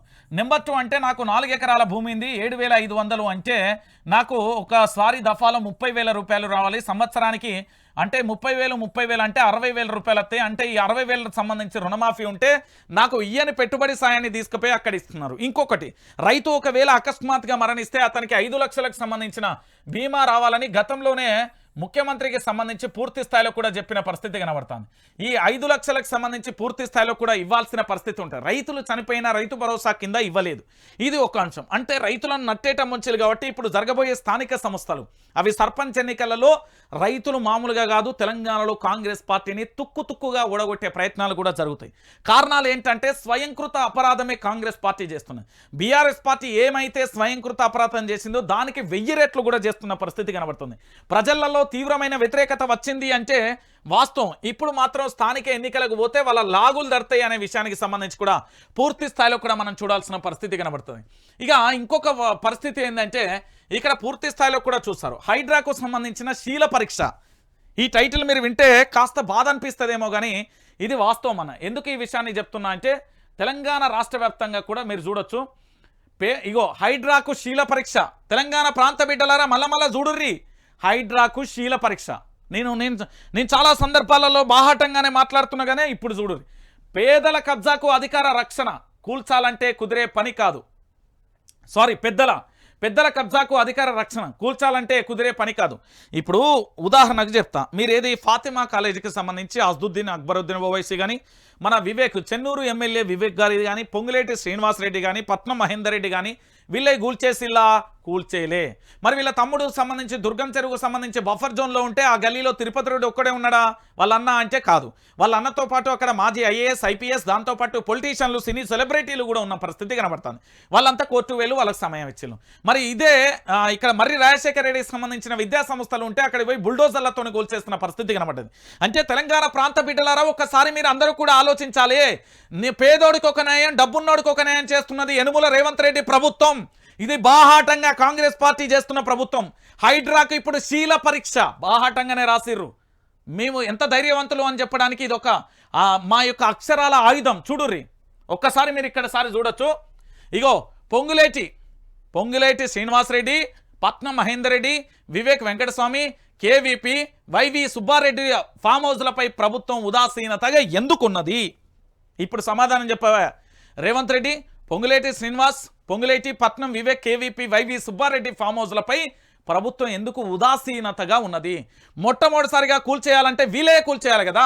హిమాయత్సాగర్, గండిపేట జలాశయ ఎఫ్టీఎల్ భూములలో భవంతులు, ఆ పరిధిలోని పేదల నిర్మాణాలను మాత్రం కూల్చేసిన హైడ్రా. పెద్దలకు మాత్రం వెసులుబాటు, ఒత్తిడికి తలెగ్గుతున్న హైడ్రా పాలకులకే నిబంధనలా పాటించకపోతే ఎట్లా? ప్రజలలో వ్యక్తమవుతున్న రేవంత్ రెడ్డి ప్రభుత్వంపై అతి భయంకరమైన వ్యతిరేకత వస్తున్నది. ఇది వాస్తవమైన విషయం. ఒకసారి చూడండి, చట్టం అందరికీ సమానమని అంటుంటారు కానీ కాంగ్రెస్ ప్రభుత్వ పెద్దలకు మాత్రం చట్టం తమకు చుట్టం అన్నట్లుగా వ్యవహరిస్తున్నారు. హైడ్రా కూల్చివేతల విషయంలో కాంగ్రెస్ నేతల వ్యవహారం ఇందుకు నిదర్శనంగా నిలుస్తున్నది. హైడ్రా నగరంలోని చెరువులు, ఎఫ్టీఎల్, బఫర్ జోన్లలో ఆక్రమణ నిర్మాణాలను నిర్దాక్షిణ్యంగా కూల్చివేస్తున్నాయి. కానీ ప్రభుత్వంలో కీలకంగా వ్యవహరిస్తున్న మంత్రి పొంగులేటి, ఎమ్మెల్యే వివేక్ వెంకటస్వామి, పట్నం మహేందర్ రెడ్డి, కాంగ్రెస్ సీనియర్ నేత కేవీపీ రామచంద్రరావు, దాంతోపాటు వైసీపీ నేత వైవి సుబ్బారెడ్ల ఫామ్ హౌస్ భారీ భవంతులను మాత్రం హైడ్రా కూల్చడం లేదు. మీడియా, సోషల్ మీడియా, ప్రతిపక్ష పార్టీలు ఎంతమంది అరిచి గోల పెట్టినా వారు పట్టించుకోవడం లేదు. పాలకులే అక్రమార్కులుగా బట్టబయలు అవుతుండడంతో ప్రజలు విస్మయం వ్యక్తం చేస్తున్నారు. చట్టాలు అందరికీ సమానం, కానీ చట్టాలు మాత్రం కొందరికే మాత్రం చట్టాలను చుట్టాలుగా మార్చేస్తుంది రేవంత్ సర్కార్. This is fact, this is fair. నేను చెప్తున్నా కదా, ఫ్యాక్ట్ అండ్ ఫేర్. నేను చెప్తున్న చట్టాలను చుట్టాలుగా మార్చేసుకున్నది. కాదంటే చూడండి, హిమాయత్ సాగర్, గండిపేట జలాశయంలో ఎఫ్టీఎల్, బఫర్ జోన్లలో అక్రమ నిర్మాణదారులుగా ప్రభుత్వ పెద్దలే నిందితులుగా తేలుతున్నారు. మంత్రి పొంగులేటి శ్రీనివాసరెడ్డి, ఈయన సోదరుడు, మరియు ఇటు ఎమ్మెల్సీ పట్నం మహేందర్ రెడ్డి, కేవీపీ రామచంద్రరావు, వైవి సుబ్బారెడ్డి, శాసన మండలి చైర్మన్ గుత్తా సుఖేందర్ రెడ్డి ఫామ్ హౌస్లను నిర్మించుకున్నారు. గుత్తా సుఖేందర్ రెడ్డి కాంగ్రెస్లో చేరుకున్నాక ఆయన అధికార పార్టీలో సన్నిహితులతో మెలుగుతున్నారు. తన కుమారుడు గుత్తా అమిత్ రెడ్డి హస్తం పార్టీలో చేర్పించి పూర్తి స్థాయిలో కూడా జరుగుతున్న సంఘటన కూడా ఒక్కసారి మనం పరీక్షించాలి. ఎందుకంటే పూర్తి స్థాయిలో కూడా ఇక్కడ జరుగుతున్న శీల పరీక్షకు కూడా చెప్పాలి. నామినేటెడ్ పదవిని కూడా ఇప్పించుకున్నారు. అందుకే ఆయన కట్టడాలను ప్రభుత్వం ముట్టుకోవడం లేదనే ఆరోపణలు వినబడుతున్నాయి. ప్రభుత్వంలో కీలకంగా వ్యవహరిస్తున్న పొంగులేటి, ఆయన సోదరుడికి చెందిన ఫామ్ హౌస్లు హిమాయత్ సాగర్ జలాశయం పరిధిలోని నిర్మించినట్లుగా తెలుస్తుంది. వీరి ఫామ్ హౌస్లకు ఎదురుగా ఉన్న నిర్మాణాలను కూల్చిన హైడ్రా వీలి జోలికి మాత్రం రావట్లేదు. పొంగులేటి, ఆయన సోదరుడికి మొత్తం 10 ఎకరాలలో కళ్ళు చెదిరే రీతిలో 2 ఫామ్ హౌస్లు ఉన్నాయి. పట్నం మహేందర్ రెడ్డికి కూడా పాలరాతిని తలపించేలా భారీ భవంతిని చెరువు ఒడ్డునే నిర్మించుకున్నారు. ఇక ఎమ్మెల్యే వివేక్ వెంకటస్వామి, ఏపీకి చెందిన కాంగ్రెస్ నేత కేవీపీ, వైసీపీ నాయకుడు వైవి సుబ్బారెడ్డి ఫామ్ హౌస్లను నిర్మించుకున్నారు. చెరువులను కబ్జా చేస్తూ నిర్మాణం చేపట్టారు. ఇక ఎమ్మెల్యే వివేక్ 10 ఏళ్ల కిందటే ఫామ్ హౌస్ ఉన్న కొన్ని నెలల కిందట మరో పెద్ద భవంతి నిర్మించారు. గండిపేట జలాశయం పరిధిలో మాజీ కేంద్ర మంత్రి పల్లంరాజు, తీగల అనితారెడ్డితో పాటు పలువురు పారిశ్రామికవేత్తల వాళ్ళ ఇల్లులు కూడా చెరువులలో భవంతులు నిర్మించుకున్నారు. దాంతోపాటు ఒత్తిడికి తలగ్గిన హైడ్రా కమిషనర్ రంగనాథ్ మాట్లాడుతూ తమకు ఎవరైనా ఒకటేనని, మంత్రుల కబ్జా నిర్మాణాలను కూడా కూల్చివేస్తామంటూ స్పష్టం చేస్తున్న ఆచరణలో మాత్రం అది కనిపించడం లేదు. అధికార పార్టీ నేతలకు చెందిన నిర్మాణాలపై ఉదాసీనంగా వ్యవహరించారు. హిమాయత్ సాగర్, గండిపేట పరిధిలో రాజకీయంగా పలుకుబడి లేని వారి నిర్మాణాలను హైడ్రా కూల్చివేసింది.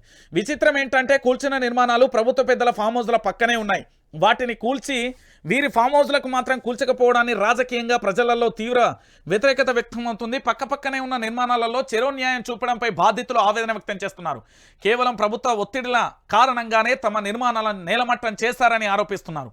ఇక లేదంటే వారి నిర్మాణాలను ఎందుకు కూల్చడం లేదో సమాధానం చెప్పాలని డిమాండ్ చేస్తున్నారు. ఇక పాలకులే పట్టించుకోకపోతే ఎట్లా? ముఖ్యమంత్రి రేవంత్ రెడ్డి ఒకవైపు వారి నిర్మాణాల వైపు కూల్చేస్తామంటూ ప్రకటనలు ఇస్తుంటున్నా, మరోవైపు సొంత పార్టీ నేతల నిర్మాణాలను కాపాడుకునేందుకు హైడ్రా కమిషనర్పై ఒత్తిడి పెంచుతున్నారు. ప్రభుత్వం తీసుకుంటున్న నిర్ణయాలు ముందుగా అమలు చేయాల్సిన బాధ్యత అధికార పార్టీ నేతలకే ఉంటుంది. కానీ వారి స్వార్థం కోసం పార్టీ ప్రభుత్వ నిర్ణయాలను తుంగలో తొక్కుతున్నారు. దాని ద్వారా ప్రజలలో వ్యతిరేకత పెరిగే అవకాశం ఉన్నట్టుగా తెలుస్తుంది. ఇటు వార్తలు కొన్ని రోజులుగా వ్యక్తమవుతున్నారు. రేవంత్ రెడ్డి పట్టించుకోవడంపై అనుమానాలు వ్యక్తమవుతున్నాయి. నిజానికి సీఎం రేవంత్ రెడ్డి లోపాయికర ఒప్పందాలకు సహకరిస్తున్నారనే అనుమానం కూడా వ్యక్తమవుతున్నది. నిజమే, ఆయన లోపాయికార వ్యక్తమవుతున్నది. ఇగో ఇంతకైనా హైడ్రా కమిషనర్ రంగనాథ్ గారికి వైఆర్టీవీ తరపున నేను మంచి పేర్లు చెప్పిన. ఇంతకంటే ఇక మొగోని పేర్లు ఏడ దొరికాయి మీకు చెప్తున్నా. మీకు మళ్ళా చెప్తున్నా, పొంగులేటి శ్రీనివాసరెడ్డి, ఆయన సోదరుడు ఎమ్మెల్సీ పట్నం మహేందర్ రెడ్డి, కేవీపీ రామచంద్రరావు, వైవి సుబ్బారెడ్డి, శాసన మండలి చైర్మన్ గుత్తా సుఖేందర్ రెడ్డి, దాంతోపాటు పూర్తి స్థాయిలో వీళ్ళందరి ఫామ్ హౌస్లు ఎప్పుడు కూల్చేస్తారు హైడ్రా రంగనాథ్ గారు? కేవలం పేదల పాలిట, పేదల కోసం మాత్రమే, పేదలై మాత్రమే కూల్చేస్తారా? లేకపోతే ధనవంతుల జోలికి వెళ్ళరా? రాజకీయ నాయకుల జోలికి వెళ్ళరా? చెప్పుర్రి, దీని సంగతి ఏందో చెప్పుర్రి. ఎందుకంటే తెలంగాణ రాష్ట్ర వ్యాప్తంగా హైడ్రాకి ఇది శీల పరీక్ష అని చెప్తా, మామూలు పరీక్ష పెట్టలే నేను. శీల పరీక్ష అని రాసుకొచ్చిన ఇజ్జత్ పోతే తెలంగాణ ప్రాంత బిడ్డలు కనుక వీళ్ళవి కనుక కూల్చపోతే మీ ప్రభుత్వం ఫట్టుమని 10 రోజులు కూడా ఉండదు.